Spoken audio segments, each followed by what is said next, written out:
Hi guys, welcome back to another video. So today's video I'm going to be showing you guys how I make my homemade hair shampoo, and basically the product I'm using is just that one product. It's Dudu Osun, and I just cut it in half because I couldn't break it. So this is the laziest way that I make the shampoo that I use for my hair, and it's also cheaper and you don't have to keep running to go get more shampoo. So if you have this soap at hand and you want a shampoo, go ahead and make yourself one.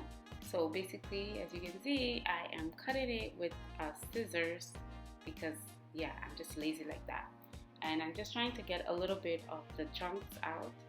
And the next thing that I did follow through with that is I made sure I had hot water.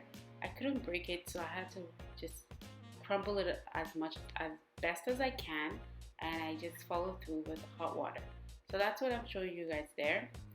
And shortly you're going to be seeing me putting hot water in it and just mixing it. It's really easy and simple to make, and it doesn't even take you more than 10 minutes. I mean, it took me less.